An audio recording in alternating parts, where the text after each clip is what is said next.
চিন্তা করা যায়? এই উম্মতের হায়াত কত, মানে এখন কত বছর চলছে? এই উম্মতের বয়স চলছে প্রায় 1444 বছর। 1400, এটা কত হিজরি বলেন? 1444 হিজরি। এর আগে আরও 10 বছর যোগ করতে পারেন, বা 13 বছর যোগ করতে পারেন, তাহলে 1444 আর 13 কত হয়? 54, 57 ধরা যায়। এই যে 1450 বছরের মতো, এটা হলো আমাদের এখন সময় চলছে। নবী সাল্লাল্লাহু আলাইহি ওয়াসাল্লাম নবী হওয়ার পরে 1450 বছর চলে গেছে। এই 1450 বছরের মধ্যে প্রথম 23 বছর আল্লাহ নবী সাল্লাল্লাহু আলাইহি ওয়াসাল্লাম নিজে ইসলাম প্রতিষ্ঠা করে চলে গেছেন। যা প্রথম 13 বছর মক্কায়, পরের 10 বছর মদিনায়। এই 23 বছর সময় নিয়ে তিনি পুরো জাজিরাতুল আরবে ইসলাম প্রতিষ্ঠা করে গেছেন। প্রতিষ্ঠা মানে কি? প্রতিষ্ঠা মানে হচ্ছে একটা সমাজের মানুষ 5 ওয়াক্ত নামাজ পড়ে, যাকাত দেয়, তারা সৎ কাজে আদেশ করে, অসৎ কাজে নিষেধ করে। একটা সমাজের মধ্যে আল্লাহ পাকের যে নাজিলকৃত বিধান, ওই অনুযায়ী ফয়সালা করা হয়। এটা হলো ইসলাম প্রতিষ্ঠা করা। আমি এখন কি করছি? আমি ইসলামের দাওয়াত দিচ্ছি। এখন আমি কি করছি? দাওয়াত দিচ্ছি। মনে করেন যে আল্লাহ না করুক এখানে কেউ কাউকে ধর্ষণ করলো, নাউজুবিল্লাহ, বা কেউ মদপান করলো, বা কেউ মুরতাদ হয়ে গেল। মুরতাদ বোঝেন কি? ইসলাম ত্যাগ করে চলে যাও। হ্যাঁ, এরকম বড় বড় হুদুদের মতো পাপ কেউ করলো, আমি তাকে কোনো শাস্তি দিতে পারবো না। পারবো না। আর কোনো কোনো ক্ষেত্রে আমাদের প্রশাসন এবং বিচার বিভাগও তাকে সেই শাস্তি দিতে পারবে না যা কোরআনে আছে, হাদিসে আছে। আমি খুব নম্রভাবে, সরলভাবে সত্য কথাগুলো বলার চেষ্টা করছি। কোরআনে একজন ব্যক্তি যদি ব্যভিচার করে, ব্যভিচার বুঝি, যেটা এখনকার ফ্যাশন হয়ে গেছে, ঠিক আছে? 100 বেত্রাঘাত। কত বেত্রাঘাত?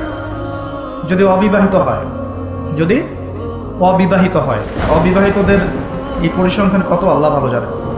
আমরা দোয়া করি আল্লাহ পাকে সমস্ত পথভ্রষ্ট দিনী ভাই বোনকে আল্লাহর পথে ফিরে আসার তৌফিক দান, সূরা নূরের উপর আমল করার তৌফিক দান করুন। আল্লাহ পাক আমাকেও যেন তৌফিক দেন, আপনাদের সবাইকে তৌফিক দেন। আর যদি সেই ব্যক্তি বিবাহিত হয়, বিবাহিত হলে পাথর নিক্ষেপ করে রজম, অর্ধেক কোমর পর্যন্ত মাটিতে পুঁতে ফেলা, তারপরে পাথর নিক্ষেপ করে রজম করা। আমি এটার ওয়াজ আপনাকে করতে পারবো, এখন দাওয়াত দিতে পারবো যে দেখুন, জেনা থেকে দূরে থাকুন, বা আমরা সবাই জেনা থেকে দূরে থাকি। যদি বিবাহিত হয়ে এই কাজ কেউ করেন তাহলে এই শাস্তি হবে, যদি অবিবাহিত হয়ে কেউ করেন তাহলে এই শাস্তি হবে। কিন্তু আমি আপনাকে শাস্তি দিতে পারবো না। পারবো? এই ইখতিয়ার, এই ক্ষমতা, এই অথরিটি আমার কাছে নাই। এমনকি এই শাস্তি কোনো কোনো ক্ষেত্রে রাষ্ট্রীয়ভাবেও আপনাকে দেয়া হবে না, বা দিতে পারা যাচ্ছে না। চুরি করলে কি করতে হয়? কোরআন বলেছে হাত কেটে ফেলো। কে বলেছে? কোরআন কার বাণী? এটা কি আমাদের বানানো কোনো কিতাব? নাউজুবিল্লাহ। কোরআনের এক একটা বর্ণ নুক্তা যে আল্লাহর পক্ষ থেকে এসেছে, কোনো সন্দেহ আছে? এবং এর মধ্যে যে প্রত্যেকটা বিষয়ের সমাধান আছে, এতে কোনো সন্দেহ আছে? আল্লাহ পাক বলছেন যদি কেউ চুরি করে, চোর হোক ছেলে অথবা মেয়ে, তাহলে হাতটা কেটে ফেলে দিও, কবজি পর্যন্ত। কি পর্যন্ত? কবজি পর্যন্ত। এটা আমি আপনাকে এটা দাওয়াত দিচ্ছি, সতর্ক করতে পারি, আমি এটা আপনার উপর বাস্তবায়ন করতে পারবো না। কোনো কোনো ক্ষেত্রে আমরা রাষ্ট্রীয়ভাবে এটা বাস্তবায়ন করতে পারবো না। এটাই বাস্তবতা। শুধু আমাদের দেশ পারবে না তা নয়, অনেক কান্ট্রি পারবে না, পৃথিবীর প্রায় বেশিরভাগ দেশই পারবে না। যেখানেই এগুলো বাস্তবায়ন করার চেষ্টা করা হবে বা কেউ করবে, তাদেরকে পশ্চিমারা কালো তালিকাভুক্ত করে ফেলবে। আমি বোঝাতে চাচ্ছি যে আল্লাহ পাকের জমিনে তার দিন কায়েম করে দিয়ে গিয়েছিলেন নবী মুহাম্মদ সাল্লাল্লাহু আলাইহি ওয়াসাল্লাম। কত বছরে? 23 বছর। তখন কি চোরের হাত কাটা হতো? হতো না? তখন কি রজমের শাস্তি দেওয়া হতো? তখন কি কেউ মদপান করলে বেত্রাঘাতের শাস্তি ছিল?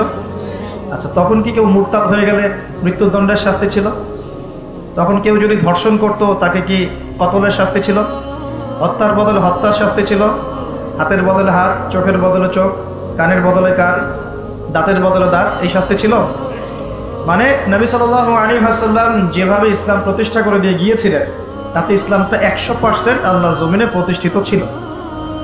এবং ওই বেস বা ওই ফাউন্ডেশনের উপর দাঁড়িয়ে আরও 2.5 বছর এই বিশ্ব শাসন করেছেন আবু বকর সিদ্দিক রাদিয়াল্লাহু আনহু, যিনি ইসলামের প্রথম খলিফা। ইসলামের প্রথম খলিফা। খলিফা শব্দটা আমরা কি পরিচিত? খলিফা মানে কি? আচ্ছা, এখানে একটু বুঝেন। আল্লাহ রাব্বুল আলামিন কোরআনে 2 জায়গায় খলিফার কথা বলেছেন। কয় জায়গায়? ভাই আমি স্টাডি করেই বলছি। কয় জায়গায়? 2 জায়গায়। এক হচ্ছে সূরা বাকারায়, একটা কোথায়? প্রথম দিকে আছে। আরেকটা হচ্ছে সূরা সদে। কোন সূরায়? সদ। সূরা বাকারায় আল্লাহ পাক খলিফা বলেছেন আদম আলাইহিস সালামকে। কাকে? আর সূরা সদে আল্লাহ পাক খলিফা বলেছেন দাউদ আলাইহিস সালাম। কাকে? আচ্ছা, এবার একটু খলিফা কি এটা বুঝি, তারপরে সামনে যাই। আল্লাহ পাক বলছেন বিসমিল্লাহির রহমানির রহিম, ওয়া ইয ক্বালা রাব্বুকা লিল মালায়েকা ইন্নী জাইলুন ফিল আরদি খলিফা। বলেছেন তো সবাই? সমস্যা হচ্ছে আমরা সবাই কোরআন তো পড়ি কিন্তু হয়তো বুঝি না, বা এর উপযুক্ত ব্যাখ্যা আমাদের সামনে হয়তো পেশ করা হয় না, কারণ আমরা তো বেশিরভাগ সময় একে অপরের গোশত খাওয়া নিয়ে ব্যস্ত আছি, তাই না? এটাকে আমরা কি বলবো, যে ভালো কাজ মনে করি, হকের পথ মনে করি। বস্তুত এটাই শেষ জামানা, যখন সাদাকে কালো মনে হবে, কালোকে সাদা মনে হবে, হককে বাতিল মনে হবে, বাতিলকে হক মনে হবে, যেটা ন্যায় ওটাকে অন্যায় মনে হবে, যেটা অন্যায় সেটাকেই ন্যায় মনে হবে। নবী সাল্লাল্লাহু আলাইহি ওয়াসাল্লাম বলে গিয়েছেন, আতালি জালামাতু রাব্বাতুহা, শেষ জামানায় দাসী তার মনিবকে জন্ম দিবে। দাসী তার মনিবকে জন্ম দিবে, কখনো দাসী তার মনিবকে জন্ম দেয় না। মানে ন্যায় অন্যায়, হক বাতিল, সত্য মিথ্যা, এগুলোর মানদণ্ড উল্টে যাবে। ন্যায় হবে অন্যায়, অন্যায় হবে ন্যায়, হক হবে বাতিল, বাতিল হবে হক। যেটা সত্য সেটাই মিথ্যা মনে হবে, যেটা মিথ্যা সেটাই সত্য মনে হবে, যেটা অন্ধকার সেটাকে আলো মনে হবে, যেটা আলো সেটাকে অন্ধকার মনে হবে। আর তালিদা লামাতু রাব্বাতুহা, হালালকে মানুষ হারাম করবে, হারামকে হালাল করবে। আর কথা বুঝতে পারছেন কি না? বেশি গভীর হয়ে যাচ্ছে, আমি সহজ করার চেষ্টা করছি। এখন আসেন আল্লাহ পাক বলছেন, ওয়া ইয ক্বালা রাব্বুকা লিল মালায়েকা, হে নবী মুহাম্মদ বলেন সাল্লাল্লাহু আলাইহি ওয়াসাল্লাম, স্মরণ করেন সেই সময়ের কথা। আল্লাহ নবীকে বলা হচ্ছে স্মরণ করেন সেই সময়ের কথা, মানে মহাবিশ্বের লক্ষ লক্ষ বছর আগে, হয়তো কোটি কোটি বছর আগে। ওয়া ইয ক্বালা রাব্বুকা লিল মালায়েকা, আপনার রব এই ফেরেশতাদেরকে বলেছিলেন। কাদেরকে বলেছিলেন? কি বলেছিলেন? ইন্নী জাইলুন ফিল আরদি খলিফা, আমি এই আরদে মানে পৃথিবীতে আমার খলিফা পাঠাতে চাই। সুবহানাল্লাহ। পৃথিবীতে কেউ ছিল না এর আগে, জিন জাতি ছিল। জিন জাতি, কোন জাতি? জিন জাতি বলে একটা জাতি আছে, বিশ্বাস করেন তো নাকি? আচ্ছা, এখন এই জিন জাতি যখন ফাসাদ সৃষ্টি করে, আল্লাহ পাক ওদেরকে সরিয়ে দেয়, দিয়ে আল্লাহ পাক নতুন করে কোনো সৃষ্টি পাঠানোর ইরাদা করেন। তখন ফেরেশতাদেরকে বলেন যে আমি পৃথিবীতে আমার খলিফা পাঠাতে চাই। কি পাঠাতে চাই? শব্দটা আবার বলেন, খলিফা। আচ্ছা, এবার আসে তো ফেরেশতারা বলেন, আতাজআলু ফিহা, আপনি কি এমন কাউকে সেখানে পাঠাতে চাচ্ছেন, মা ইউফসিদু ফিহা, যে পৃথিবীতে গিয়ে ফাসাদ সৃষ্টি করবে, দাঙ্গা হাঙ্গামা, ফাসাদ সৃষ্টি করবে, ওয়া ইয়াসফিকু দিমা, এবং একে অপরের রক্ত ঝরাবে, রক্তপাত ঘটাবে। ওয়া নাহনু নুসাব্বিহু বিহামদিকা ওয়া নুকদ্দিসু লাক, অথচ আমরাই তো আপনার প্রশংসা করি, তাসবিহ পাঠ করি, কি প্রয়োজন? আপনি কি এমন কাউকে পাঠাতে চাচ্ছেন যে পৃথিবীতে গিয়ে 2টা কাজ করবে? ফেরেশতারা বলেছেন কয়টা কাজ করবে? 1 বলেন ফিতনা ফাসাদ সৃষ্টি করবে, 2 একে অপরের রক্তপাত ঘটাবে। পুরো বিশ্বের দিকে তাকায় দেখবেন এবার, এই মানব জাতি এই 2টা কাজ করতেছে, হয় ফিতনা ফাসাদ সৃষ্টি করতেছে অথবা রক্তপাত ঘটাচ্ছে। এখানে ভাই ভাই রক্ত ঝরাচ্ছে, প্রতিবেশী প্রতিবেশীর, কোনো সময় সামাজিক এক দল আরেক দলের, কোনো সময় এক রাজনৈতিক দল আরেক রাজনৈতিক দলের, কোনো সময় এক বিশ্বের একটা দেশ আরেকটা দেশের। পুরো বিশ্বের ছোট থেকে বড় যে স্তরে আপনি উঠবেন দেখবেন রক্তপাত রক্তপাত রক্তপাত। নবীজি বলে গিয়েছিলেন শেষ জামানায় এই রক্তপাতটা প্রচুর বাড়বে, এত বাড়বে যে হত্যাকারী জানবে না কেন তাকে মারলাম, আর নিহত ব্যক্তিও বুঝবে না কেন আমি মরলাম। সুবহানাল্লাহ, চিন্তা করতে পারেন? গাজার বাচ্চারা জানে না যে কেন তাকে মারা হলো, আর যারা মারছে ওরাও জানে না কি কারণে মারছে। কি অপরাধ ওটা? ইয়েমেনের বাচ্চারা জানে না কেন বোমটা এসে পড়লো, আর যে ফেললো সেও জানে না কি জন্য ফেললাম। আপনারা রাস্তায় গন্ডগোল করতে যান অনেক সময়, যে বের হয় সেও জানে না কেন, কিসের উদ্দেশ্যে লড়ছি, আর যে মারে সেও জানে না কি জন্য ভাইকে মারলাম। এটা সে জান। হত্যাকারী ব্যক্তি জানবে না যে কেন আমি হত্যা করছি, মাকতুল জানবে না যে কেন আমি মরলাম। শেষ জামান হারাজ বাড়বে, হারাজ হারাজ হারাজ। নবীজি বলছেন হারাজ বাড়বে, সাহাবীরা বলছেন হারাজ কি ইয়া রাসূলুল্লাহ। নবীজি বলছেন যে মানে অস্বাভাবিক হারে হত্যাকাণ্ড বাড়তে থাকে। আমি পরিসংখ্যান দিয়ে দিই আপনাকে দুইটা। শুধু প্রথম বিশ্বযুদ্ধেই এই 4-5 বছরের মধ্যে প্রায় 1.5 থেকে 2 কোটি মানুষ মারা গেছে। কত কোটি? আর আরো বেশি, অনেকে বলেন 2.5 কোটি 3 কোটি, আমি একটা মিনিমাম রেঞ্জ বললাম। আর দ্বিতীয় বিশ্বযুদ্ধে মারা গেছে প্রায় 6 থেকে 7 কোটি। 6 থেকে 7 কোটি। শুধু আমেরিকার একটা পারমাণবিক বোমা যেটা জাপানে পড়েছে হিরোশিমায়, ওতেই লক্ষ লক্ষ লোক মারা গেছে। এখন পর্যন্ত ওদের যে বংশ পরম্পরা, ওই যে পারমাণবিক বোমার যে প্রভাব, এটা এখন পর্যন্ত আছে। নাগাসাকিতে যেটা পড়েছে দ্বিতীয় বোমা, ওটার নাম ছিল ফ্যাটম্যান, আর প্রথমটার নাম ছিল লিটল বয়। এগুলো অনেক আগের বোম। আর এখনকার পারমাণবিক বোমগুলো কত শক্তিশালী এটা বলার অপেক্ষা রাখে না। একটা পুরো দেশকে এক মুহূর্তে উড়াই দিতে পারে। বাংলাদেশের মতো একটা ছোট্ট দেশ, এরকম ছোট্ট একটা দেশকে একটা বোমা দিয়ে উড়িয়ে দেওয়া সম্ভব। ইংল্যান্ডের মতো একটা দেশকে একটা রাশিয়ান হাইপারসনিক ক্ষেপণাস্ত্র দিয়ে উড়িয়ে দেওয়া সম্ভব। আর এখনকার সমরবিদ্যা নিয়ে যারা ঘাটাঘাটি করেন, তারা এটা আশঙ্কা করছেন যে প্রথম বিশ্বযুদ্ধের মতো, দ্বিতীয় বিশ্বযুদ্ধের মতো আরও একটা তৃতীয় বিশ্বযুদ্ধ হয়তোবা বিশ্ববাসী দেখতে যাচ্ছে। হয়তোবা, আল্লাহ ভালো জানেন, আমরা তো গ্যারান্টি দিয়ে বলতে পারবো না, কিন্তু পরিস্থিতি ওইরকমই মনে হচ্ছে। তবে এতটুকু জেনে রাখেন, হাদিসের মধ্যে মালহামা নামে একটা শব্দ আছে। কি শব্দ? নবীজি বলেছেন ইউফ্রেটিস নদী, মানে ফোরাত নদী। ইউফ্রেটিস কোন নদী? এই ফোরাত নদী অচিরেই তার ভূগর্ভস্থ সোনার পাহাড় বের করে দিবে। ফোরাত নদী অচিরেই তার সোনার পাহাড় বের করে দিবে, এবং ওই সোনাকে নিয়ে মারামারি করতে আসবে যে মানুষগুলো, তাদের মধ্যে প্রত্যেক 100 জনের মধ্যে 99 জন মানুষ মারা যাবে। আর একজন ব্যক্তি যে বেঁচে থাকবে, সে ধারণা করবে আমি সেই ব্যক্তি যে সোনাটা পাবো। আর মুসলিমদেরকে নবীজি বলছেন, তোমরা যদি ওই সময় ওই জায়গায় থাকো, কোনো মুসলমান যদি সেটা দেখে, তোমরা সেই সোনায় হাতও দিবে না। আরেকটা হাদিস এসেছে যে অচিরেই রোমকরা, পশ্চিমারা আরবদের সাথে চুক্তি ভঙ্গ করবে এবং 80টা পতাকা নিয়ে তাদের বিরুদ্ধে যুদ্ধে নেমে যাবে। কয়টা পতাকা? 80টা। এবং প্রত্যেক পতাকার নিচে থাকবে 12,000 করে সৈন্য। কত হাজার? একটা যুদ্ধে এত বেশি 99% মানুষ মারা যাওয়াটা স্বাভাবিক না, এটা অস্বাভাবিক। ঢাল তলোয়ার AK-47 যুদ্ধে এমনটা হবে না বা হয় না। হয়তো এমন কোনো অস্ত্র সেখানে প্রয়োগ করা হতে পারে, এটা আমাদের ধারণা, আল্লাহ ভালো জানেন, যেই অস্ত্রগুলো দিয়ে অল্প সময়ে বেশি বেশি মানুষ মেরে ফেলা সম্ভব। ঠিক যেমন এখনকার নিউক্লিয়ার ওয়েপেন্স বা থার্মোনিউক্লিয়ার ওয়েপেন্স হতে পারে, আল্লাহ ভালো জানেন। বিশ্ববাসী এরকম একটা মালহামা দেখার অপেক্ষায় আছে। এই মালহামার পরেই আসবেন ইমামুল মাহদি। ইমামুল মাহদির পরে আসবে ঈসা ইবনে মারিয়াম। ঈসা ইবনে মারিয়ামের পরে আসছে ইসলামিক খেলাফত। ওই খেলাফত থেকে খলিফা, এই শব্দটা নিয়ে কথা বলছি এখন। আমি আবু বকর সিদ্দিকে ছিলাম রাদিয়াল্লাহু আনহু। ফেরেশতারা বলছেন, আপনি কি এমন কাউকে পৃথিবীতে পাঠাতে চান গিয়ে রক্তপাত ঘটাবে অথবা ফাসাদ সৃষ্টি করবে? যেটা বললাম, এখনকার বিশ্বে দুটোই আমাদের কাজ। তো আল্লাহ পাক বলছেন, ইন্নী আ'লামু মা লা তা'লামুন, ইন্নী আ'লামু মা লা তা'লামুন। দেখো আমি যা জানি তোমরা সেটা জানো না। মানে আমার কিছু শুকরগুজার বান্দা থাকবে যারা এরকম ফিতনা ফাসাদ করবে না এবং রক্তপাত ঘটাবে না। তাদের জন্যই আমি প্রস্তুত করেছি জান্নাতুল ফিরদাউস। সুবহানাল্লাহ। তো এখন ফেরেশতাদের মতামত আপনারা শুনলেন, আল্লাহ পাকের কথাও শুনলেন। এখন আল্লাহ রাব্বুল আলামিন তার খলিফা হিসেবে সৃষ্টি করলেন তার নিজ হাতে আদম আলাইহিস সালামকে। সুবহানাল্লাহ। প্রথম মানবকে, তিনি নবীও হলেন, তিনি প্রথম মানব এবং তিনি খলিফা। এখন আদম আলাইহিস সালামকে তার স্ত্রী সহ জান্নাতে থাকতে দেওয়া হলো।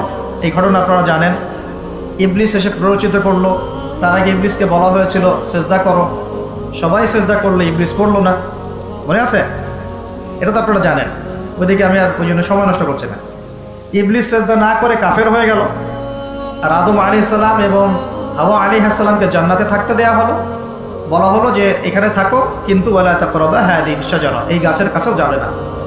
ইবলিস ফুসলিয়ে ফাসলিয়ে তাদেরকে গাছের কাছে নিয়ে গেল, যেভাবে আমাদেরকে ফুসলিয়ে পাপের দিকে নিয়ে আসে ঠিক এভাবেই, ঠিক আছে?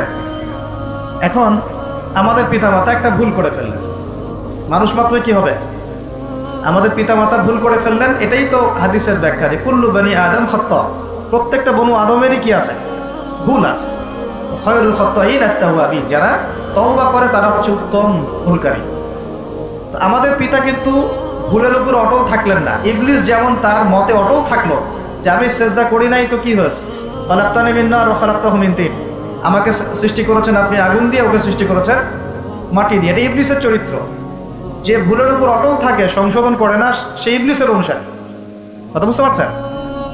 ইবলিস কি এখানে সঠিক ছিল? নাউজুবিল্লাহ, কখনোই না।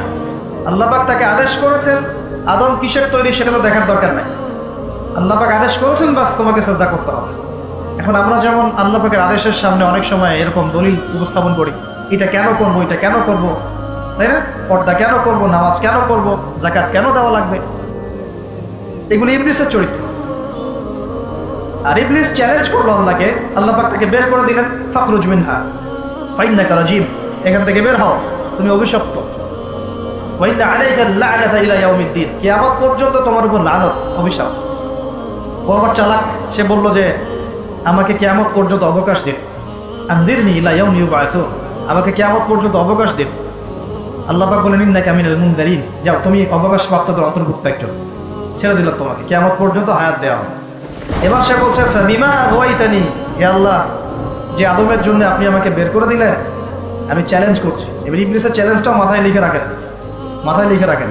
ইবলিস বলছে ফাবিমা আগওয়াইতানি লাআকউদান্না লাহুম সিরাতাকাল মুস্তাকিম, যার জন্য আপনি আমাকে এখান থেকে বের করে দিলেন, আমি তার সরল পথে পথ পেতে বসে থাকবো। কিভাবে বসে থাকবো?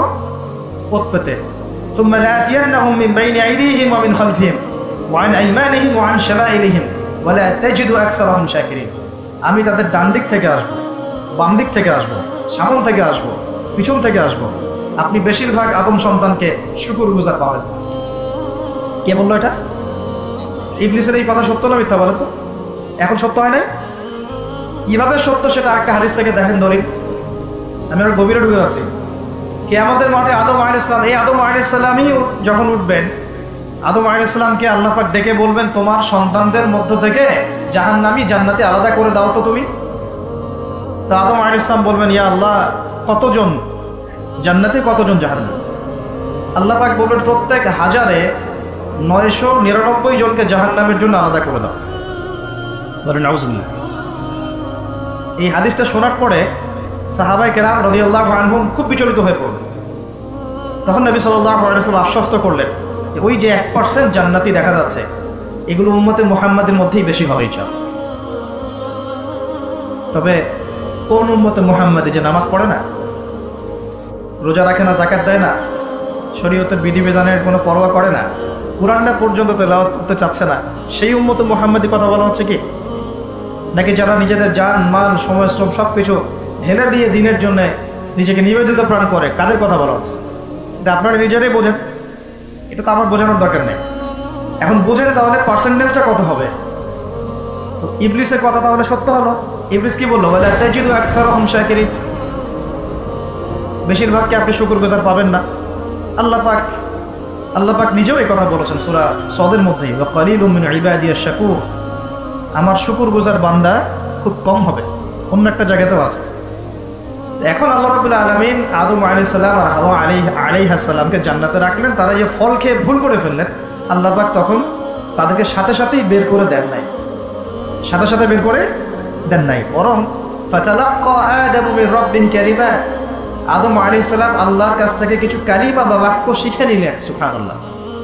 ফাতাবা আলাইহি, ওই কালিমা ওই বাক্য দিয়ে আল্লাহ আদম আলাইহিস সালাম তওবা করলেন। ওই কালিমা ওই বাক্য দিয়ে আল্লাহ পাক আদম আলাইহিস সালাম কি করলেন? আবার বলছি একটু পিছনে, ওই কালিমা ওই বাক্য দিয়ে আদম আলাইহিস সালাম কি করলেন? তওবা করলেন। আবার বলছি, ফাতালাক্কা আদামু মির রাব্বিহি কালিমাত, আদম আলাইহিস সালাম তার রবের কাছ থেকে কিছু কালিমা শিখে নিলেন। ফাতাবা আলাইহি, ওই কালিমা দিয়ে আল্লাহ রাব্বুল আলামিনের কাছে তিনি তওবা করলেন। ইন্নাহু হুয়াত তাওয়াবুর রহিম, এবং আল্লাহ পাক তওবা কবুল করে তাকে মাফ করে দিলেন। ওই বাক্যটা কি ছিল সেটা একটু শুনি। ওই বাক্যটা ছিল রব্বানা, আমার সাথে বলেন, রব্বানা যালামনা আনফুসানা ওয়া ইন লাম তাগফির লানা ওয়া তারহামনা লানাকুনান্না মিনাল খাসিরিন।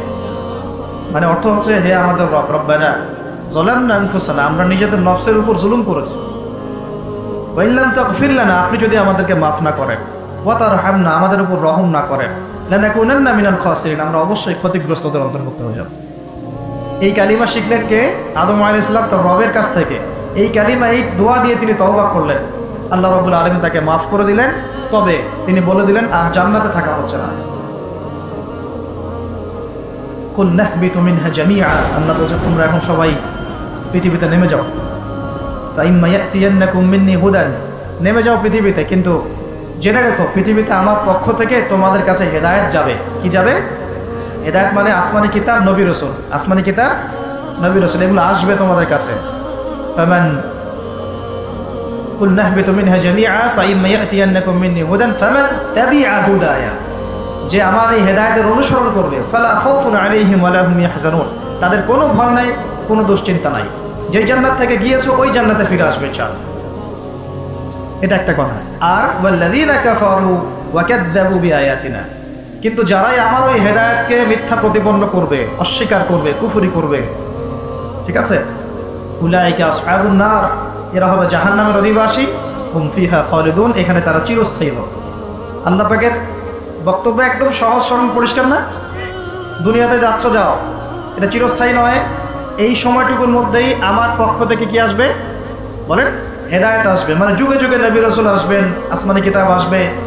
ফামান তাবিআ হুদায়া, তোমাদের মধ্যে যারা এই নবী রাসূলদেরকে মানবে, আসমানি কিতাব সমূহকে মানবে, তাদের কোনো টেনশন নাই, কোনো ভয় নাই, আবার জান্নাতে ফিরে আসবে চল। আর যারা নবী রাসূলকে মানবে না, আসমানি কিতাবের পরোয়া করবে না, নিজের প্রবৃত্তির দাসত্ব করবে, উলাইকা আসহাবুন নার, তারা জাহান্নামে যাবে, সেখানে চিরস্থায়ী হবে। হিসাব কি সহজ না কঠিন? একদম সহজ কথা আল্লাহ পাকের। এবার এই যে সিলসিলা শুরু হলো পৃথিবীতে, এখন আদম আলাইহিস সালামকে আল্লাহ পাক কি বলেছেন? কি শব্দটা বলেছিলাম? খলিফা। এবার আদম আলাইহিস সালাম পৃথিবীতে এসে কি আবারও নতুন করে কোনো ভুল করেছিলেন? বলেন তো দেখি। উত্তর না, করেন নাই। কান্নাকাটি করতে করতেই বছরের পর বছর চলে গেছে, শুধু কাঁদতে কাঁদতেই বছরের পর বছর চলে গেছে। পরবর্তী ভুল যেটা আমরা দেখি সেটা হলো হাবিল আর কাবিলের ভুল। কাবিল তার ভাই হাবিলকে হত্যা করেছে, তাই না? হিংসার বশবর্তী হয়ে। ওই যে এখনো দেখবেন আমাদের সমাজে যে ভাইয়ে ভাইয়ে মারামারি, এটা সেই হাবিল কাবিলের সুন্নাত। এখানে আমরা কাবিল হব না, বলে হাবিল হব। প্রয়োজনে হাবিল হয়ে থাকবো, তাও কাবিল হতে চায় না। কারণ নবী সাল্লাল্লাহু আলাইহি ওয়াসাল্লাম বলেছেন, পৃথিবীতে প্রথম হত্যাকাণ্ড সংগঠিত করেছে কাবিল। ভালো করে শোনেন, যারা এই পথে আছেন ভালো করে শোনেন। পৃথিবীতে প্রথম হত্যাকাণ্ড সংগঠিত করেছে কাবিল।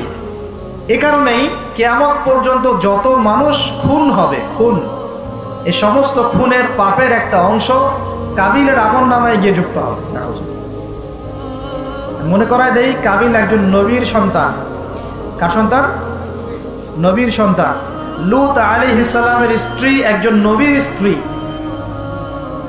নূহ আলাইহিস সালামের স্ত্রী একজন নবীর স্ত্রী। আবু লাহাব সর্বকালের সর্বশ্রেষ্ঠ মানব মুহাম্মদ সাল্লাল্লাহু আলাইহি ওয়াসাল্লামের চাচা। আবার ফেরাউনেরও স্ত্রী, তার নাম, দাসীর নাম কি? আসিয়া। তাহলে আমাদের বংশ, আমাদের রং, আমাদের জাতীয়তা, আমাদের অর্থ সম্পদ, আমাদের টাকা পয়সা, আমাদের স্ট্যাটাস, আমাদের ভাষা, আমাদের এই গোত্রীয় বিভাজন, এগুলো আমাদেরকে আল্লাহ পাকের আযাব থেকে বাঁচাতে পারবে না, যদি না আমরা আল্লাহ পাকের হুকুম আহকাম মেনে চলি। একজন নবীর ছেলে কোথায় যাচ্ছে?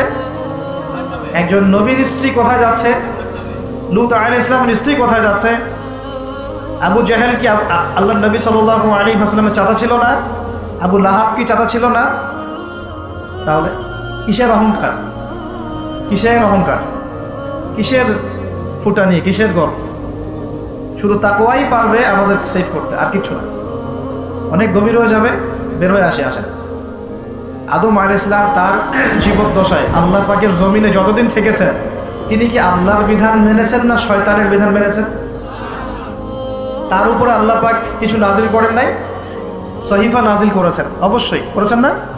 এমনকি কিভাবে কাপড় পরিধান করতে হবে, কিভাবে চাষবাস করতে হবে, কিভাবে এই পৃথিবীতে বেঁচে থাকতে হবে, এগুলো আল্লাহ রাব্বুল আলামিন জিবরাইল আলাইহিস সালামের মারফতে শিখিয়েছেন। মানুষ কাপড় পরা জানতো না, কে শিখিয়েছেন? আল্লাহ পাক। আল্লাহ পাক পোশাক নাজিল করেছে। শুরুতে মানুষ গাছের ছালপাতা পরে থাকতো না, এগুলো মিথ্যা কথা। আল্লাহ রাব্বুল আলামিন আসমান থেকে পোশাক নাজিল করেছেন প্রথম। জিবরাইল আলাইহিস সালাম শিখিয়েছেন কিভাবে সুতা বুনতে হয়, কিভাবে জমি চাষ করতে হয়, কোন কোন গাছ উপকারী, কোন কোন গাছ উপকারী নয়, কোনটা আমরা খেতে পারবো, কোনটা খেতে পারবো না, কোন প্রাণী আমাদের জন্য খাওয়া ভালো হবে, কোনটা খাওয়া ঠিক হবে না। আল্লাহ পাক ওহীর মাধ্যমে জানিয়েছেন। এগুলো আমরা জানতাম না, কেমন জানতাম?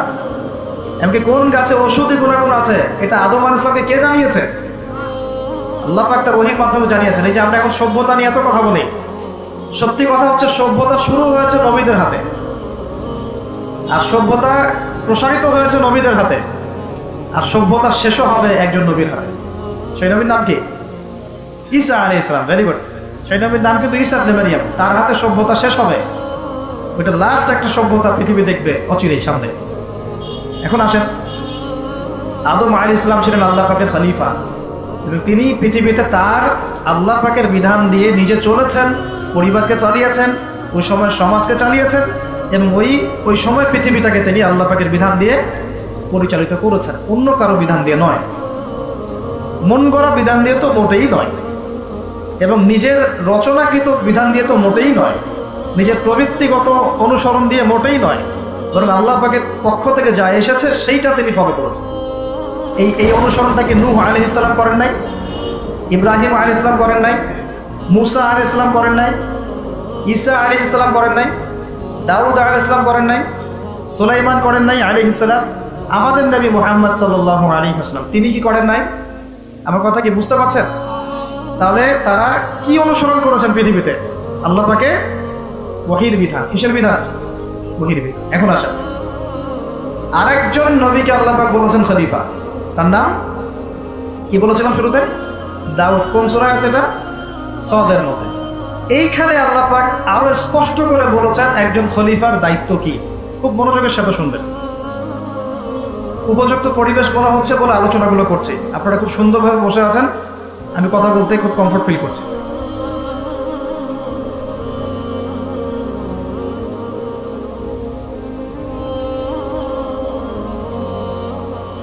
আল্লাহ পাক বলছেন যে ইয়া দাউদ, হে দাউদ, ইন্না জাআলনাকা খলিফাতান ফিল আরদ, আমি আল্লাহ তোমাকে পৃথিবীতে আমার খলিফা করেছি। সুবহানাল্লাহ। হে দাউদ, আমি তোমাকে পৃথিবীতে আমার খলিফা করেছি। এখান থেকে বলতে গিয়ে আপনাকে বলছিলাম যে দাউদ আলাইহিস সালাম এই জেরুজালেম থেকে 40 বছর বিশ্ব শাসন করেছিলেন। কত বছর? দাউদ আলাইহিস সালাম এই জেরুজালেম থেকে, যেখানে এই লড়াইগুলো হচ্ছে এখন, এখান থেকে তিনি 40 বছর বিশ্ব শাসন করেছেন, এবং তারপরে তার সন্তান সুলাইমান আলাইহিস সালাম আরও 40 বছর তার বাবার চেয়েও দাপটের সাথে এই বিশ্ব শাসন করেছে,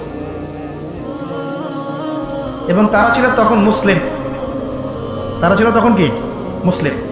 কিন্তু এখন যে ইসরায়েলকে আপনারা দেখছেন, তারা ওই শাসনটাকে ফিরিয়ে আনার চেষ্টা করছে, কিন্তু ভুল একটা পথে। ভুল পথটা কোথায়? তারা মনে করে তাদের একজন মাসিহ আসা এখনো বাকি আছে, এবং তারা মাসিহুদ দাজ্জালকেই তাদের মাসিহ মনে করে।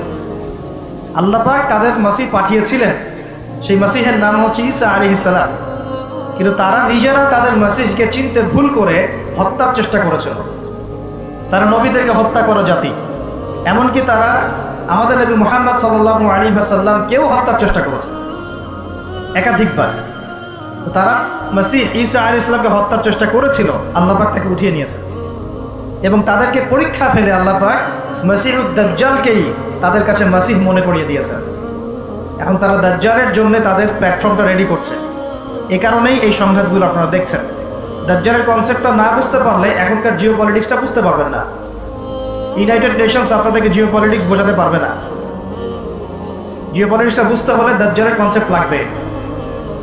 তাদের ধারণা তাদের মাসিহ আসলে পরে তারা ওই ফিলিস্তিন থেকেই, জেরুজালেম থেকেই আবারও বিশ্ব শাসন করবে, এটা ওরা ধারণা করে।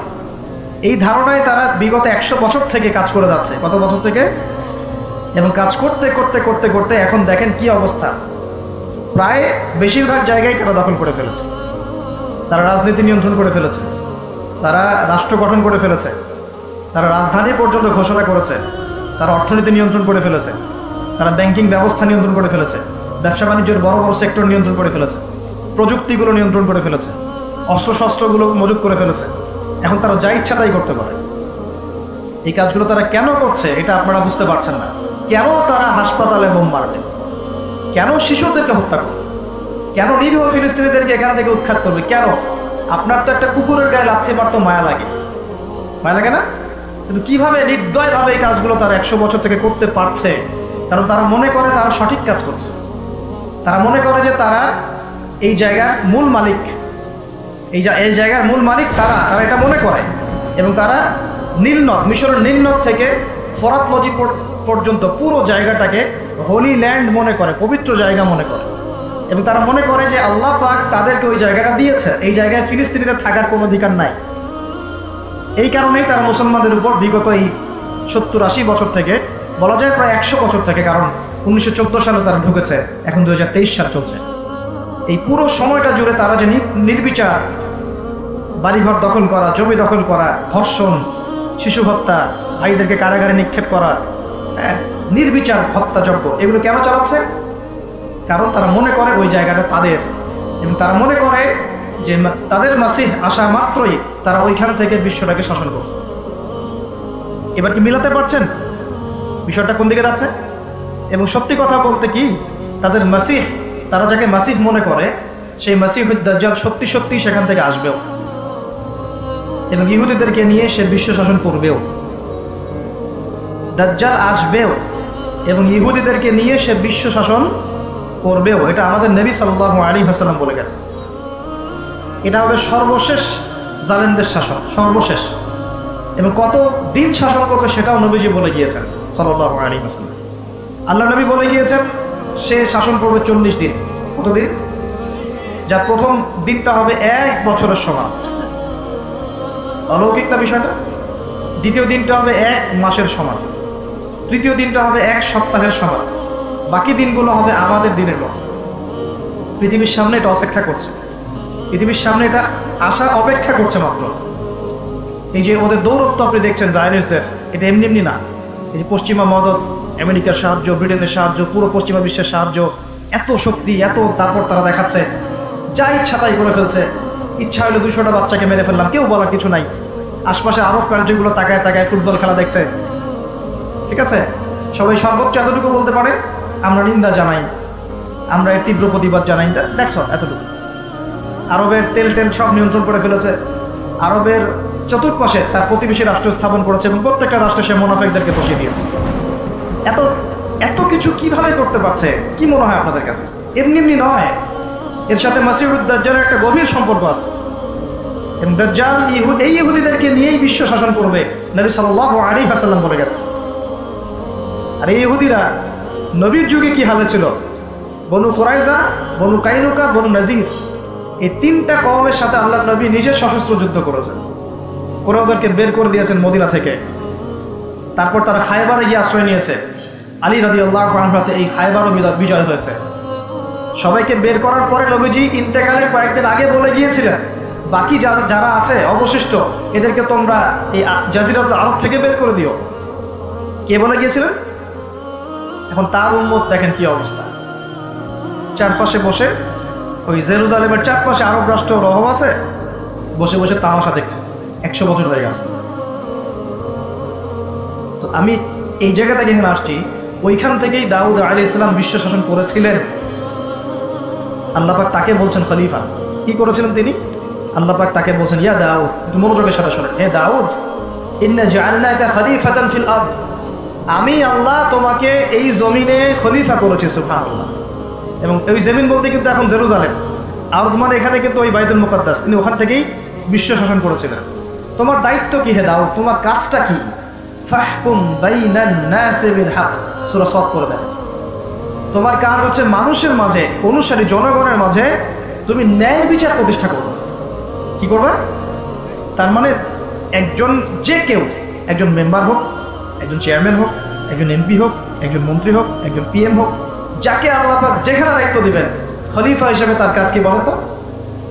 ফাহকুম বাইনান নাসি বিল হক, সত্য ন্যায়ের মানদণ্ডে মানুষের মাঝখানে বিচার ফয়সালা করবে, বাস, এটা আপনার কাজ। নেতৃত্ব দিলে দোষের কিছু নাই, নেতৃত্ব পেলেও দোষের কিছু নাই, কিন্তু ফাংশনটা কি? একজন খলিফার কাজটা কি? আবু বকর সিদ্দিক কেমন খলিফা ছিলেন, ওমর কেমন ছিলেন, ওসমান কেমন ছিলেন, আলী কেমন ছিলেন রাদিয়াল্লাহু আনহুম আজমাইন? তারা এই আয়াতের উপর আমল করতেন, ফাহকুম বাইনান নাসি বিল হক, মানুষের মাঝখানে ন্যায় বিচার করো। ন্যায় বিচার কথা বলা হয়েছে, ন্যায় বিচার। এখন ন্যায় বিচার কতটুকু কি হচ্ছে না হচ্ছে এটা আপনারা আমার চেয়ে ভালো জানেন, আমি এই সঙ্গে কথা বলতে চাই না, কিন্তু আমাদের কাজ এতটুকুই, যাকে আল্লাহ পাক যেখানে দায়িত্ব দিবেন ন্যায় বিচার। আরো আল্লাহ বলছেন, আয়াতটা শেষ হয়নি, আরো সামনে একটু আছে, আল্লাহ পাক বলছেন ওয়ালা তাত্তাবিউল হাওয়া, ন্যায় বিচার করো এবং নিজের হাওয়া প্রবৃত্তির অনুসরণ করো না, নিজের মন গড়া বিধানের অনুসরণ করো না, নিজের প্রবৃত্তির দাসত্ব করো না। যদি করো তাহলে কি হবে?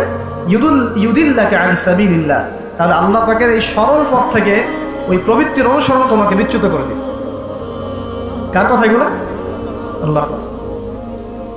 ইন্নাল্লাযীনা ইউদিল্লুনা আন সাবিলিল্লাহ, পরের আয়াত, নিশ্চয়ই যারা আল্লাহ পাকের সরল পথ থেকে বিচ্যুত হয়ে গেছে, লাহুম আযাবুন শাদীদ, তাদের জন্য কঠিন শাস্তি আছে। আযাবুন শাদীদ মানে কঠিন শাস্তি আছে। বিমা নাসু ইয়াউমাল হিসাব, এই কারণে যে তারা হিসাবের দিনটা ভুলে গিয়েছে। এই দুইটা আয়াত শোনাই দিলাম আপনাকে। আল্লাহ পাক যাকে যেখানে দায়িত্ব দিবেন সবসময় এই দুইটা আয়াত মাথায় রাখবেন। যে আল্লাহ পাক আপনাকে দাউদ আলাইহিস সালামের মতো কাজ দিয়েছেন, আল্লাহ পাক আপনাকে আদম আলাইহিস সালামের মতো কাজ দিয়েছেন। যাকেই দেখ, X Y Z whoever he is, এটা আমাদের দেখার বিষয় না। আমরা ধর্মতাত্ত্বিক দৃষ্টিকোণ থেকে শুধু মূলনীতিগুলো বলব। তাহলে এখানে খলিফার কাজ কি বুঝতে পারলাম? মানুষের মাঝে ন্যায় বিচার প্রতিষ্ঠা করা, প্রবৃত্তির দাসত্ব না করা। যদি করি তাহলে কঠিন শাস্তি অপেক্ষা করছে। এখন আসেন, আল্লাহ নবী সাল্লাল্লাহু আলাইহি ওয়াসাল্লাম কি এই আয়াতের উপর আমল করে যান নাই? গিয়েছেন না যান নাই? তার জীবদ্দশায়, তার 23 বছরের এই নববী জীবনে কেউ কখনো জুলুমের শিকার হয়েছিল? বলেন তো, কেউ বলতে পারবে বুকে হাত দিয়ে যে একজন মানুষ জুলুমের শিকার হয়েছে? তার রেখে যাওয়া ইসলামের এই প্ল্যাটফর্মের উপরে আবু বকর সিদ্দিক শাসন চালিয়েছেন 2.5 বছরের মতো। আবু বকর সিদ্দিকের সময় কি কেউ জুলুমের শিকার হয়েছে? তিনি কি এই আয়াতগুলোর উপর আমল করেছিলেন না করেন নাই? তাহলে তিনি একজন সফল খলিফা ছিলেন। আমরা খলিফা এবং খেলাফা দুটার ব্যাখ্যা বুঝতে পারলাম। যে খলিফা আল্লাহ পাকের বিধান মেনে বিচার ফয়সালা করে, ওই শাসন ব্যবস্থাটাকেই বলা হয় খিলাফা। এটা নতুন কোনো মৌলবাদী শব্দ নয়, আমরা ভুল বুঝি, আমাদেরকে ভুল বোঝানো হয়। একজন খলিফা যে আল্লাহ পাকের বিধান অনুযায়ী বিচার ফয়সালা করে, তার ওই শাসন ব্যবস্থাটাকে বলা হয় খিলাফা, যেটা আসবে সামনে ঈসা আলাইহিস সালামের হাতে। এখন আপনি সর্বোচ্চ পর্যায়ে যান বিশ্বের, ইউনাইটেড নেশনস, এখানে খিলাফা কায়েম আছে? অনেস্টলি বলেন, এখানে কি আল্লাহর বিধান দিয়ে বিচার ফয়সালা করা হয়, নাকি ওদের পশ্চিমাদের মন করা বিধান দিয়ে করা হয়? 100-200 কেন, একদিনে যদি 1000টা বাচ্চাকেও বোম মেরে হত্যা করে দেয়, তারপরে ওরা ইসরায়েলের পাশেই থাকবে, বলবে আমরা আমাদের বন্ধুর পাশে আছি। আমাদের যদি এর পরেও চোখ না খুলে, তাহলে নিশ্চিত আমরা ইন্টারনালি ব্লাইন্ড, আধ্যাত্মিকভাবে অন্ধ হয়ে গেছি। আর যারা অন্ধ তারাই তো অন্ধ দাজ্জালের অনুসরণ করবে। আমি জানি আমাদের উপরের লেভেলে যারা আছেন তারা এগুলো সব ভালো করেই বোঝেন, কিন্তু পরিবেশ পরিস্থিতির কারণে অনেক সময় তারা সত্য কথা বা সাহস করে অনেক কিছু বলতে পারেন না। কারণ তারা অবশ্যই বোঝেন, তারা মুসলিম পরিবার থেকে এসেছেন। আমাকে বলেন, তাদের যে সিস্টেম, এই সিস্টেমের মধ্যে যে অর্থ ব্যবস্থাটা আছে, এটা সুদ ভিত্তিক না সুদ বিবর্জিত? তাহলে এটা কি আল্লাহ পাকের কোরআনের সাথে গাদ্দারি হয়নি? তাহলে ওর আন্ডারে থাকলে কি আমরা সত্যিকারের খেলাফা গায়ে করতে পারবো? সম্ভব না। ও যে মিডিয়াগুলো চালায়, এই মিডিয়াতে ও যা মানুষকে বোঝায় তাই। একজন মুসলমানকে যদি ও সন্ত্রাসী রূপে উপস্থাপন করে, সারা বিশ্ব বলে হ্যাঁ ও সন্ত্রাসী। একজন ব্যক্তি আমি নাম মেনশন করছি না, গণহারে মানুষ হত্যা করেছে, তাকে শান্তিতে নোবেল পুরস্কার দেওয়া হয়েছে। এই হলো ওদের চরিত্র। মিডিয়া, ওদের পলিটিক্যাল সিস্টেম, ব্যাংকিং সিস্টেম, ওদের প্রযুক্তি, এগুলো কোনটা মুসলমানের স্বার্থে? কোনোটাকে মুসলমানের স্বার্থে? সবগুলো করেছে ওদের স্বার্থে। ওখানে গিয়ে আমরা সর্বোচ্চ কি করতে পারি? আমরা হয়তো ওই যে ফিদেল ক্যাস্ট্রোর মতো একটা ভাষণ দিতে পারব, অথবা ওই গাদ্দাফির মতো একটা ভাষণ দিতে পারব।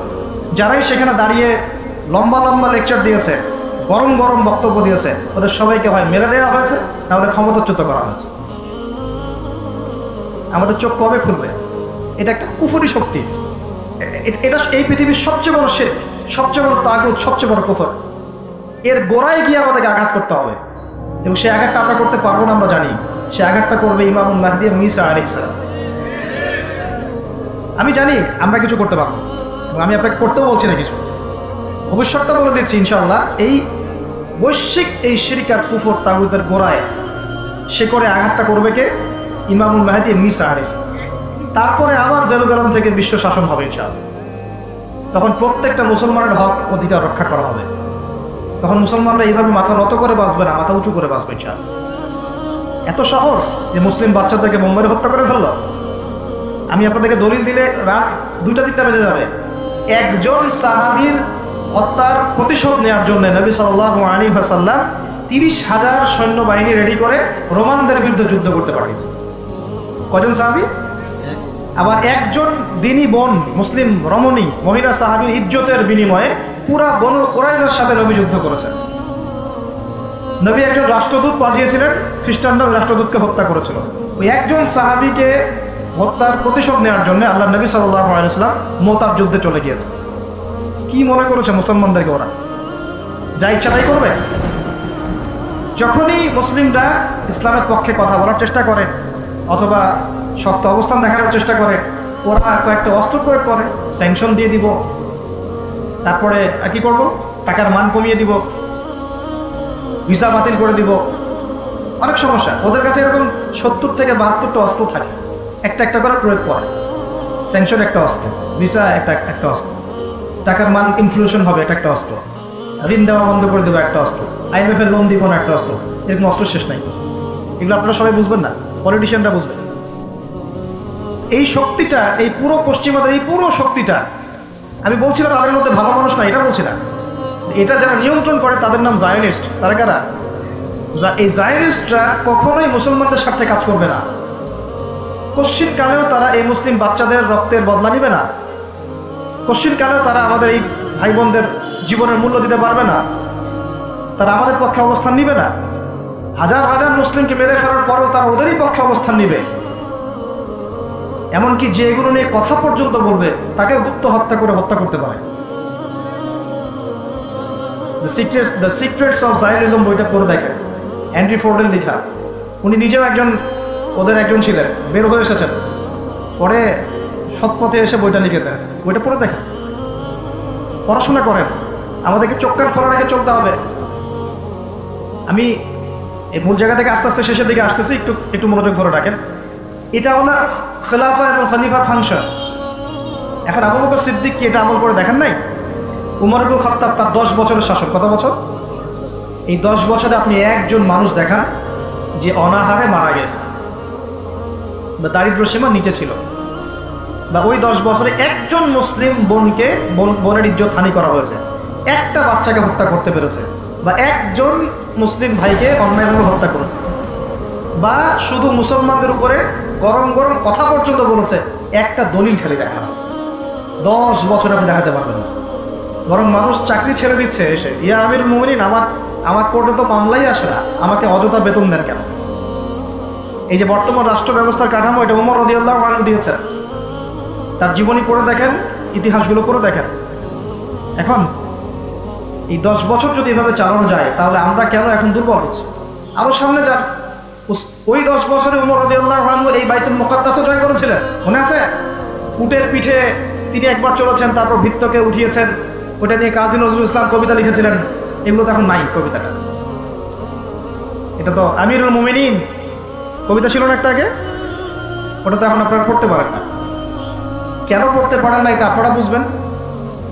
কেন পড়া যাচ্ছে না, কি সমস্যা হচ্ছে, পড়লে কি হবে, কোথায় নিয়ে যাচ্ছি আমরা বাচ্চাদেরকে, এখন কোন দিকে নিয়ে যাচ্ছি বাচ্চাদেরকে আমরা? আসলে ইসলামের শিক্ষা ছাড়া আপনি যত শিক্ষায় শিক্ষিত করেন না কেন, পরকালে আপনি পস্তাবেন, আমরা পস্তাবো না। পরকালে আপনি পস্তাবেন যে আমি আমার সন্তানকে কেন এই শিক্ষা দিয়ে আসলাম না। হয়তো আজকে রব্বির হামহুমা কামা রাব্বায়ানি সগীরা বলতে পারতো, এখন তো সেটাও পারছে না। উসমান রাদিয়াল্লাহু আনহু খেলাফতের পর আরো 12 বছর, কত বছর? একটা ঘটনা দেখান আমাকে, মুসলিমদের অধঃপতনের বা মুসলমানদেরকে অপদস্থ করেছে একটা ঘটনা। এরপর আলী ইবনে আবি তালেবের আরো প্রায় 1.5-2 বছর, ওই সময় দেখেন। আমি বলেছিলাম 1200 বছর প্রায়। তারপর উমাইয়ারা শাসন করেছে প্রায় 97 বছর। কত বছর? নিজেদের মধ্যে অনেক সমস্যা হয়েছিল।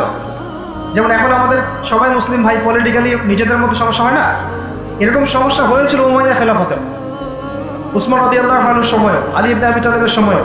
কিন্তু কখনো বাইরের শত্রুদের কাছে আমরা পরাজিত হই না।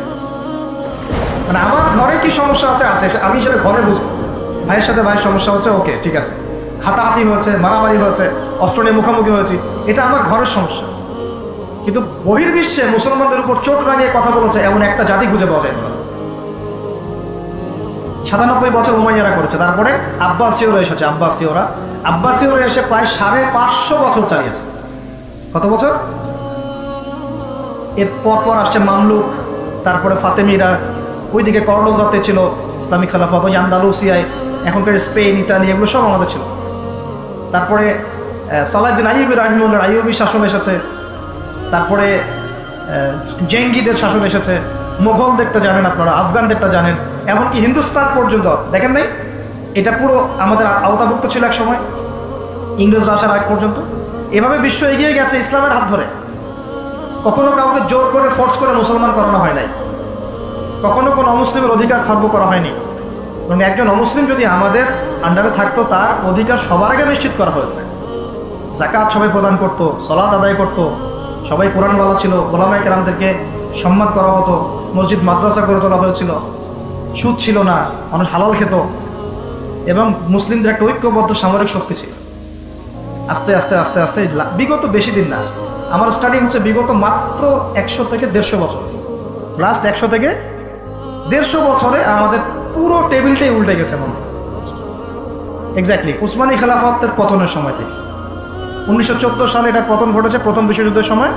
এরপর থেকেই কেন জানি এই যে বিগত 100 বছরে পুরো বিশ্বের চিত্রটাই উল্টায় গেল। যারা আমাদেরকে কর দিত এক সময়, ট্যাক্স, ওরা এখন আমাদেরকে বলে ঋণ দিব কি দিব না। সুবহানাল্লাহ, আপনারা চিন্তা করেন একটু বিষয়টা। যারা আমাদেরকে ট্যাক্স দিয়ে আমাদের জমিতে থাকতো, ওরা আমাদেরকে বলে লোন লাগলে অ্যাপ্লাই করতে হবে, শর্ত সাপেক্ষে দিতে পারে, তারপর চড়া সুদে। ওরা বলে যে পলিটিক্যাল সিস্টেম আমাদের কেমন হবে, ও ইন্টারফেয়ার করতে চায়, ও এসে নাক গলাতে চায় যে তোমাদের রাষ্ট্র ব্যবস্থা কীভাবে চলবে। ওরা এসে এখন ঠিক করে দেয় যে আমাদের সংস্কৃতি কেমন হবে, আমাদের শিক্ষানীতি কেমন হবে, ইত্যাদি ইত্যাদি। যে জেরুজালেমে ঢোকার আগে ওদেরকে 10 বার চেকিং করতে হতো, ওখানে আমরা ত্রাণ পাঠাতে পারছি না।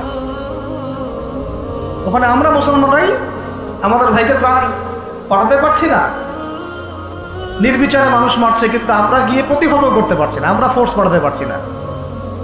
আপনি বিশ্বাস করেন, বাংলাদেশে যারা উপর থেকে নিচু লেভেলে যে সেক্টরে মানুষ আছে, এদের মধ্যে বহু ইমানদার মানুষ আছে, বহু ইমানদার মানুষ আছে। পলিটিশিয়ানদের মধ্যে, র্যাবে, বিজিবিতে, আর্মিতে, আনসারে, প্রত্যেকটা জায়গায় এমন বহু মানুষ আছে যাদেরকে যদি আপনি পাঠাতেন যে যাও ওই জালেমদের বিরুদ্ধে অস্ত্র ধরো, দেখতে ওরা বুক পেতে শহীদ হয়ে যেত। আর বহু মানুষ আমাদের দেশে আছে, ইমান আমরা লালন করি বলেই তো কথাগুলো বের হচ্ছে।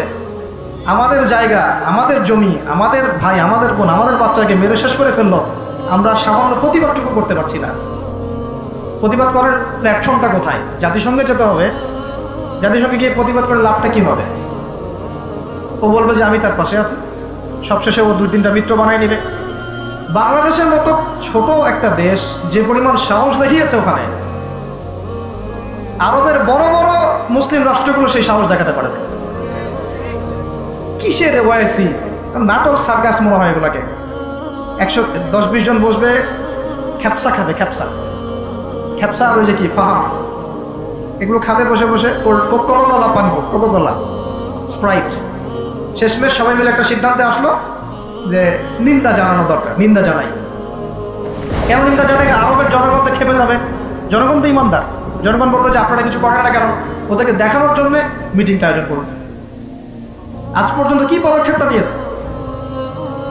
15,000 মানুষের জীবনের মূল্য কি এই 1500 টাকার ত্রাণে চলে যাবে? এত ত্রাণ দিলেই হয়ে যাবে? কেউ কেউ তো বর্ডার পর্যন্ত বন্ধ করে রেখে দিচ্ছে যে এখানে আসতেও দিব। এই হিস্ট্রি একদিন 2 দিনের না, আমি এক মিনিটে বলতে পারবো না। আপনারা ডক্টর রাগিব সারজানি এবং ডক্টর আলী মোহাম্মদ সাল্লাবি তাদের ইতিহাসের বইগুলো পড়েন। ফিলিস্তিন নিয়ে বহু কিতাব আছে। এটা বিশাল ইতিহাস। এটা এখন অক্টোবর মাসের ঘটনা না, এটা অক্টোবর মাসের 6 তারিখে নতুন করে শুরু হয়েছে মাত্র। এটা প্রায় 97 বছর থেকে চলছে। কখনো এই রমজানে, কখনো সেই রমজানে, কখনো এই ইস্যু নিয়ে, কখনো সেই ইস্যু নিয়ে, কখনো নিজেরাই এটাকে সৃষ্টি করে। করতে করতে আস্তে আস্তে আস্তে 76 ভাগ জায়গা ওরা এখন দখল করে ফেলছে। আর আমি বললাম এদের সাথে দাজ্জালের মারাত্মক সম্পর্ক আছে, সামনে বুঝতে পারবেন। তো এটা একদিন 2 দিনের ইতিহাস নয়। আর এই প্রতিহতটা মানুষ আজকে নতুন করে করছে এমন নয়, প্রতিহত করেছে অনেকেই। অনেক সংগঠন এখানে প্রতিহত করে করে করে করে চলে গেছে। এখন না হয় আপনি হামাসকে দেখতে পাচ্ছেন, আগে তো সে ছিল না। ইন্তেফাদার আগে তো সে ছিলই না। নতুন করে তাকে প্রথম শুরু করেছিল ইখওয়ানুল মুসলিমিন।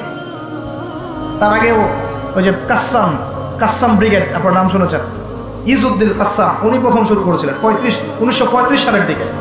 ইতিহাসগুলো পড়তে থাকে এবং কীভাবে তার আস্তে আস্তে এই জায়গায় ঘাঁটি গেড়েছে। এখন তার কত শক্তিশালী আমাদের কল্পনার বাইরে। আমরা আমাদের আল্লাহ রাব্বুল আলামিনের কাছে দোয়ার চ্যানেল খোলা আছে। আমরা আমাদের মন থেকে দোয়া করবো ইনশাআল্লাহ। বলতে পারলে বলবো, লিখতে পারলে লিখবো, পণ্য বয়কট করতে পারলে করব, আমরা কূটনৈতিক সম্পর্ক ছিন্ন করতে পারলে করব। আমাদের পক্ষে যা করা সম্ভব তাই করবো ইনশাআল্লাহ। মানে আমাদের তো হাত বাঁধা। দেখেন আপনি চিন্তা করেন, চারপাশে আরও রাষ্ট্রগুলো তামাশা দেখছে, মাঝখানে মাত্রই 27 একর বর্গ কিলোমিটার জায়গা, 27 একর জায়গা আর কি, এটার মধ্যে বোম্বিং হচ্ছে। সবাই মানে 22 লক্ষ মানুষকে একটা জায়গায় নিয়ে এসে বোম মেরে হত্যা করে। মানে ভাবটা এরকম যে ধরেন বাইতুল মোকাররমের সব মুসলমানকে ঢুকিয়ে বিষ প্রয়োগ করে হত্যা করা, যেমন এরকম স্প্রে মেরে হত্যা করানো। অল্প একটু জায়গা, এর মধ্যে 22 লাখ মানুষকে ঢুকিয়ে দিয়ে বোম মেরে মেরে হত্যা করা হচ্ছে। এর চেয়ে বড় জুলুম পৃথিবী আর কোথাও দেখা নাই। ওই জায়গাটাকে আল্লাহ পাক বরকতময় বলেছেন, ওই জায়গাটাকেই আল্লাহ পাক বরকতময় বলেছেন।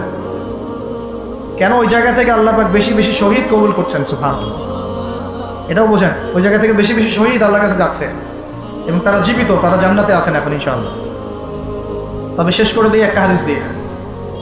নবী সাল্লাল্লাহু আলাইহি ওয়াসাল্লাম এই জায়গা সম্পর্কে বলছেন, শেষ জামানায় লা তাযালু তাইফাতুম মিন উম্মতি যাহিরিনা আলাল হক লা ইয়াদুরুহুম মান খাযিলা।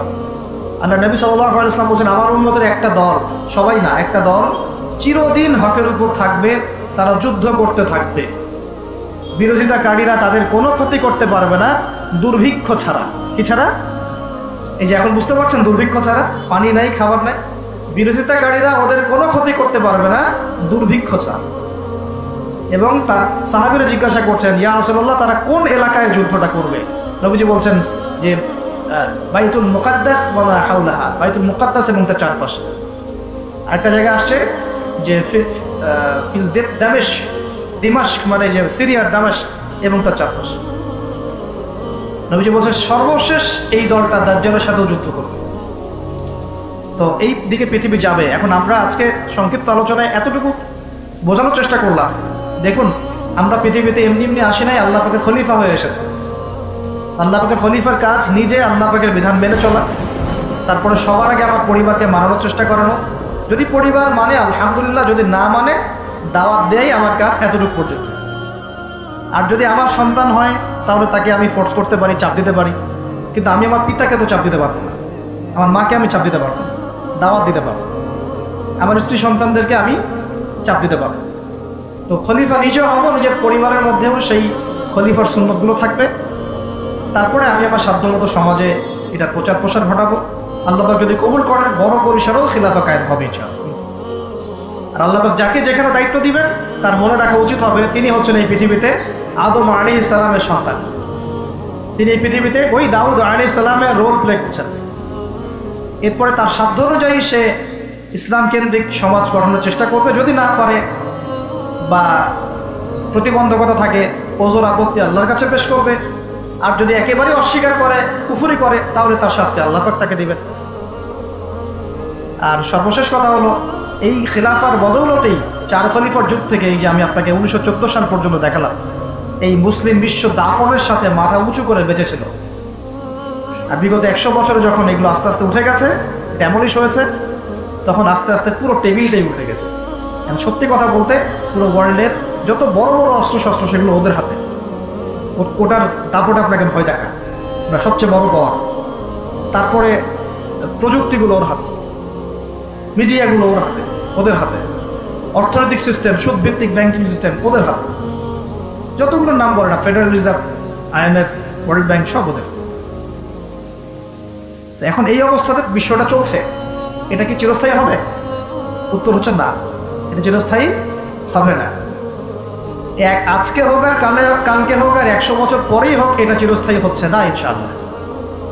কখন চিরস্থায়ী হবে না? যখন একটা প্রজন্ম গড়ে উঠবে, যেই প্রজন্ম তাদের মুসলিম বীর সেনাদের ইতিহাস জানে, শেকড় চিনে, যেই প্রজন্ম 5 ওয়াক্ত নামাজি, মাশাআল্লাহ, তাহাজ্জুদ গোজার, হালাল খায়, যারা আদর্শ পরিবার করার চেষ্টা করে, যারা সৎ কাজে আদেশ করে, অসৎ কাজে নিষেধ করে, যারা ইউনাইটেড, ঐক্যবদ্ধ, বিভক্ত না, যারা আল্লাহর বিধানের সামনে মাথা পেতে দেয়, অন্য কোনো তাগুতি বিধান তারা মেনে চলে না, যারা ইসলামটাকে আবারও বিশ্বে বিজয়ী করার ফিকির করে, চিন্তা করে, ওইভাবে কাজ করে, ইনশাআল্লাহ ওইরকম প্রজন্ম যখন আসবে তখন বিজয় দেখতে পারবো ইনশাআল্লাহ। তবে আমার মনে হয় না যে এখন সেই প্রজন্ম আছে বা চলছে, আমার মনে হয় না। কারণ এখন আমরা বেশিরভাগ ক্ষেত্রেই দুনিয়া নিয়ে ব্যস্ত হয়ে গেছি। আমরা অনেকেই নামাজ ছেড়ে দিয়েছি। কোরআন তো মাশাআল্লাহ আমরা বললাম প্রথমে যে অনেকেই পড়তে জানি না, সুন্নাহ মাফিক জীবনযাপন করছি না। পরিবার তো আসলে কি বলবো, নিজের বলতে নিজেরই খারাপ লাগে। অনেক পরিবার এখন জাহান্নামের টুকরা হয়ে গেছে, জাহান্নামের টুকরা হয়ে গেছে। সৎ কাজে আদেশ সবাই করছি না, অসৎ কাজে নিষেধ সবাই করছি না। ভাই আমরা গোশত খাওয়া নিয়ে ব্যস্ত হয়ে আছি, মারামারি, কাটাকাটি, দাঙ্গা হাঙ্গামা। এমনকি দাড়ি টুপিওয়ালা মানুষরাও এখন একে অপরের গোশত খাচ্ছে বসে বসে।